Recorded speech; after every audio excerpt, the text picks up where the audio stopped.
Kalike Namaha.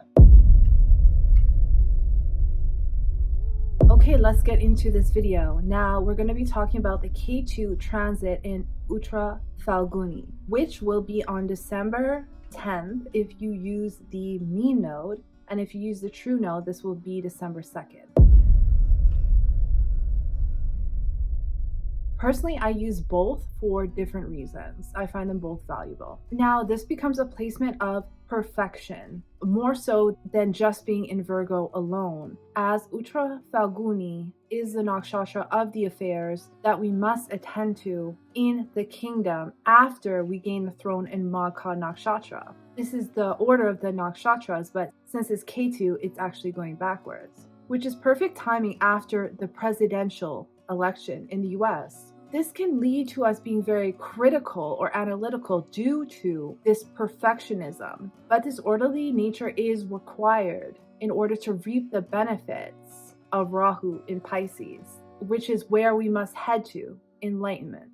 Balance is key. Rahu in Pisces is ultimate possibilities of the imagination, the infinite depths of the ocean, as opposed to the structure in Earth sign Virgo. The perfection of ritual of sadhana leads to heightened consciousness. With Mercury turning retrograde in Scorpio at the end of November, the karma will come from what's hidden. Occult knowledge, the enlightenment, can come after a tragedy. Jupiter in Taurus is showing us that the drive will come from the need for stability in our lives. Knowledge can be acquired through tangible results from Jupiter, which is aspecting Ketu in this nakshatra, which will help with wisdom, good luck, and spiritual enlightenment. This nakshatra is about mentally getting ready to start to go back to work after a period of relaxation in Purva Phalguni.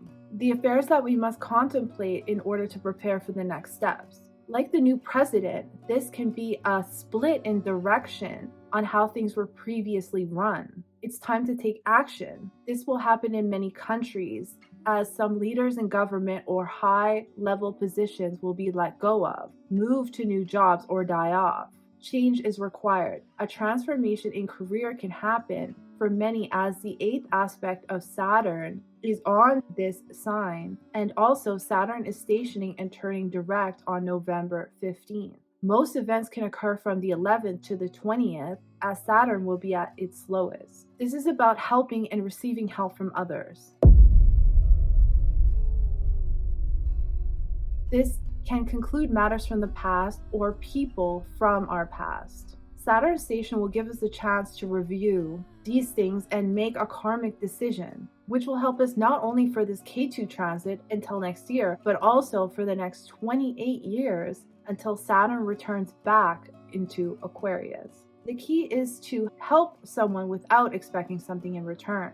This is the highest level of service. It's time to let go of some old friendships that may not be serving us any longer. When Saturn moves direct, new people will come into our lives, so not to worry. Uttara Phalguni significator is the sun. Sun Ketu can make a great mystic who detaches from the illusionary world towards higher levels of spirituality. Sun is the main Atmakaraka for all, the soul's purpose. It is our identity in this world. For those who are too attached to their identity, for those who have a large ego, they will feel a loss of identity. This is in fact a mirage, as the identity never existed in the first place. Ketu teaches us this, detachment. Some may experience the soul's purpose of the past life that is relevant today and continues on. This can also be a letting go of material possessions and commitments, a focus on health and healing of the body through spiritual practice,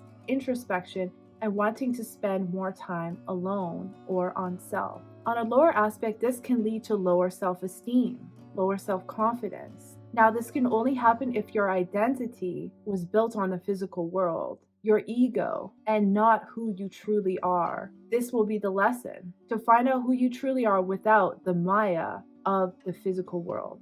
The Sun and Uttara Phalguni are both about war-like activities, but it is said to be more about harmony. And this can also show a split in direction in the ongoing wars This could be partnerships, or wars can come up due to past events. Remember, Ketu also acts like Mars. This nakshatra is the king who was also an ascetic, which was the case in ancient times. This also has to do with it opposing Pisces, which is all about spiritual practice. With Rahu here, it's amplifying this. It's about serving others without ego, using the astral realms, the unseen, not the physical world, but the internal world, deities.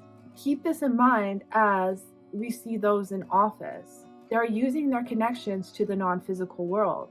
Deities, these can be gods or lower entities, or a power that's in the shadows, that is hidden from view. The power of hypnotism, which is also called marketing, getting deep inside the psyche. How this plays out month to month will depend on the transit of the sun and Mercury, especially when Mercury retrogrades. These themes will be highlighted. March 14th to April 6, 2025, Mercury will retrograde in Pisces, and this will be more of a spiritual transit. This retrograde will also have Sun in Pisces in Purva Bhadrapada, which is the transformation, and Uttara Bhadrapada, which is the Yogi Nakshatra, which is Kundalini rising. There can be massive spiritual awakenings for those who can let go. So that's just a little bit about what I see coming up. I thank you so much for watching. I appreciate all of you, and I'll see you in the next one.